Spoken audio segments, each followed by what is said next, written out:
देवी की जय हो, भगवती माँ विंध्यवासिनी माता की जय हो, भगवती चंडी माता की जय हो, आद्य शक्ति माँ मुंडेश्वरी माता की जय हो, अपने अपने गुरु गोविंद की जय हो, बागेश्वर धाम के पागलों की जय हो, अन्नपूर्णा माता की जय हो, भारत हिंदू राष्ट्र की जय हो। नमः पार्वती पते हर हर महादेव हर हर महादेव, हर हर महादेव, हर हर महादेव।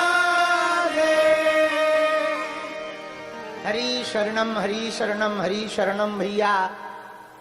हनुमान जी की बड़ी अनुकंपा है, गुरु जी का बड़ा आशीर्वाद है, संतों की बड़ी महिमा है। गुरु जी के आशीर्वाद के प्रभाव के कारण हम लोग नवरात्रि जैसे पावन पर्व पर भगवती की साधना में लीन लोग देवी माता के चरित्र को श्रवण कर पा रहे हैं। इससे बड़ी कृपा और कुछ हो ही नहीं, और कुछ हो ही नहीं सकती है।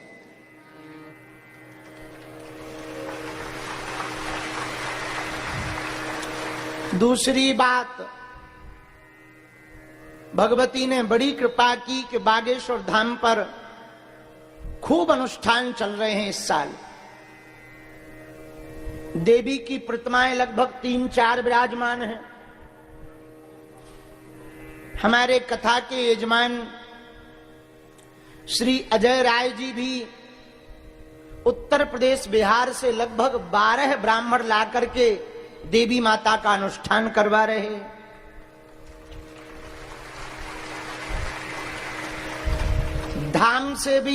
धाम पर भी सतचंडी महायज्ञ चल रही है। हमारे गांव के लोगों ने मिलकर राम दरबार में 64 खप्पर रख रखे हैं।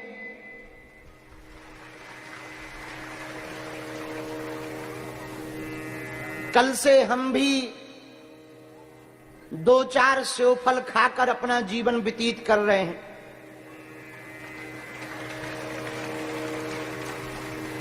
अखंड ज्योति लगभग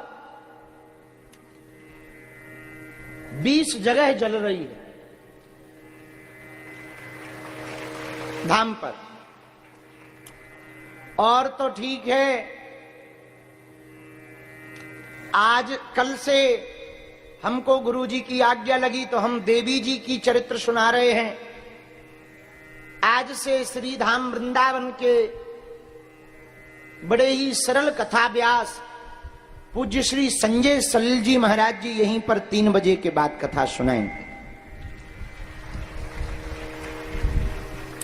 रात को रामलीला हो रही है, अब बचा ही नहीं है कुछ। सुबह से लेकर सुबह तक कुछ ना कुछ चल ही रहा है। बाकी जो बचे खुचे लोग हैं वो भंडारा चला रहे। भाई जिन्हें अनुष्ठान नहीं करना, जिन्हें जप नहीं करना, जिन्हें रामलीला नहीं देखनी, कथा नहीं सुननी, वो क्या कर रहे? बोले वो भंडारा खा रहे। तो भाई सब प्रकार के लोग तो चाहिए। बारात में हर प्रकार के लोग जाते हैं, कुछ पीने वाले जाते हैं। बोले ये क्यों आए हैं? बोले ना। बोले फूफा जी का क्या काम है बारात में? बोले रूठेगा कौन, तो फूफा चाहिए। अच्छा, चोर भी बारात में जाते।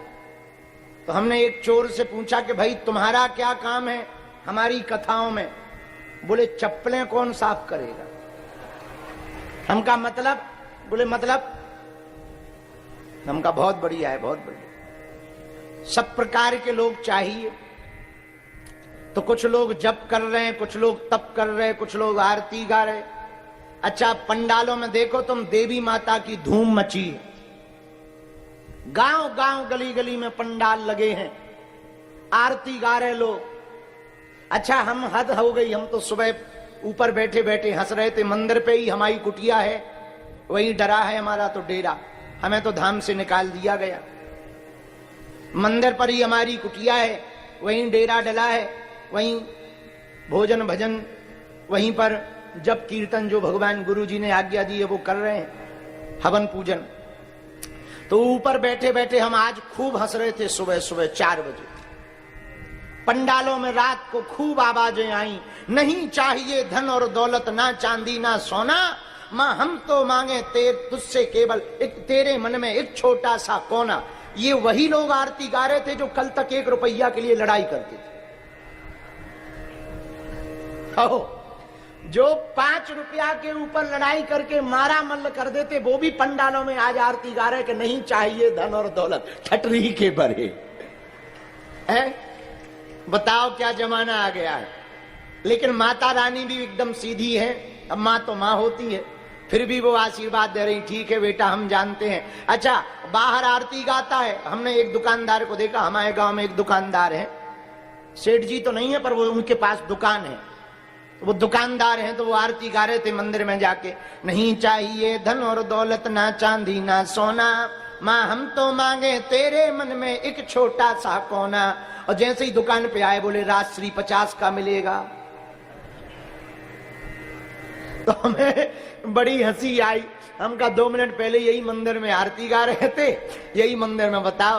तो ठीक है, भगवती की इच्छा है, जगह जगह लीलाएं चल रही हैं। आज से भागवत कथा का प्रारंभ भी है।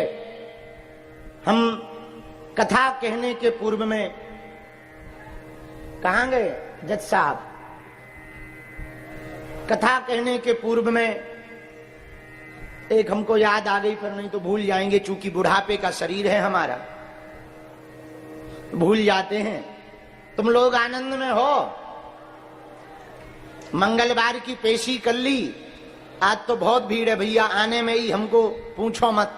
लग रहा था कि जो हमने चलने वाली बैरिकेटिंग बनाई है, आगी लगी बाई न टूट जाए। आज इस भगवान बागेश्वर हनुमान जी की कृपा को हमने प्रत्यक्ष देखा, अनेकों बार देखा, पर एक बार पुनः सिद्ध हो गया कि हनुमान जी की कृपा साक्षात रूप में बागेश्वर धाम पर है। हम अभी गया जी गए थे, तो जज साहब हमको बहुत दिनों से जुड़े हैं धाम से, कोई भी ऐसा यज्ञ नहीं है कि जज साहब ये जो खड़े हैं धाम न आवे।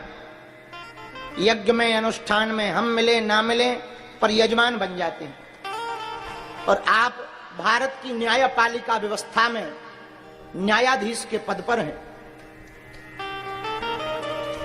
वर्तमान में बहुत से लोग न्याय प्रणाली में बैठे हुए लोगों को अलग अलग दृष्टि से देखते हैं, पर आपकी दृष्टि एकदम स्पष्ट है कि आप न्याय परंपरा का तो पालन करते हैं पीठ पर बैठकर, लेकिन जैसे ही पीठ से उतरते हैं तो अपने धर्म का भी पूर्ण रूप से पालन करते हैं।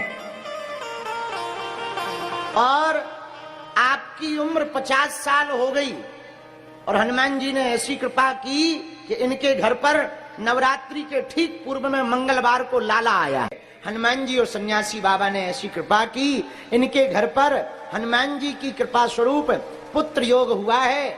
और आज से हम इस व्यास पीठ के द्वारा हनुमान जी को दंडवत प्रणाम करते हुए उस बालक का नाम भी पवन रख रहे हैं। वैसे तो हम साधना में हैं, फिर भी हम कहेंगे कि हम एक बार स्पर्श कर लेते हैं, लाला को ले आओ।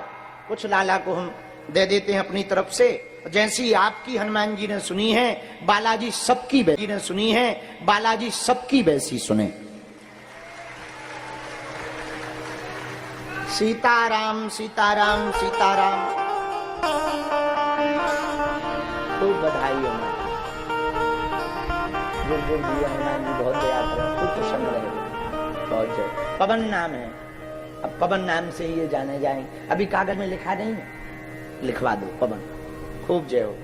श्री राम जय राम। बाद में रखें, कथा की बात में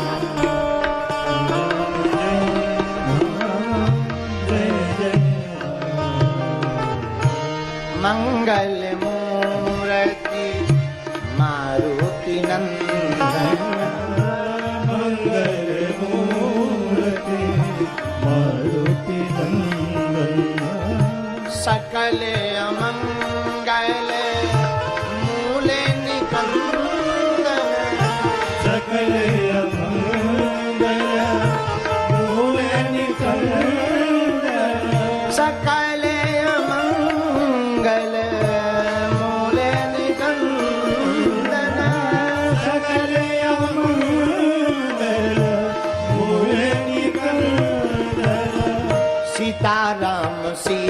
सीताराम सीताराम गाइए। सीताराम सीताराम सीताराम गाइए। आज नवरात्रि का दूसरा दिन है भैया। और प्रथमम शैलपुत्री चा द्वितीयम ब्रह्मचारिणी। पहले दिन यदि शैलपुत्री माँ की पूजा होती है तो नवरात्रि में दूसरे दिन माँ ब्रह्मचारिणी की पूजा होती है। किसकी पूजा होती है? जोर से बोलो। ब्रह्मचारिणी माता की। अच्छा, ब्रह्मचारिणी का अर्थ क्या है? जो तपस्या का आचरण करने वाली देवी है उसी को ब्रह्मचारिणी कहा जाता है। लेकिन ये रूप कब धारण किया मां ने? भगवान शंकर को प्राप्त करने के लिए मां पार्वती जी ने जो तपस्या की, उस तप के आधार स्वरूप जो भगवती का स्वरूप बना वो ब्रह्मचारिणी स्वरूप बना। धन्य है मां जो भी नवरात्रि के दूसरे दिन ब्रह्मचारिणी देवी की उपासना करता है, पूजा करता है, ज्योत जलाता है, आरती करता है, फूल बिल्व पुष्प आदि चढ़ाता है। भगवती मां ब्रह्मचारिणी मां की दया से उसको अभिषित तपस्या की प्राप्ति होती है और जो भी वो तपस्या करता है उसकी तपस्या पूर्ण रूप से निर्विघ्न सफल हो जाती है। देखो, ब्रह्म का अर्थ क्या है? जो अनंत है, जिसका कोई अंत नहीं है वो ब्रह्म है। जिसका कोई पार नहीं पा सकता वो कौन है? ब्रह्म है। जो सच्चिदानंद है वो कौन है?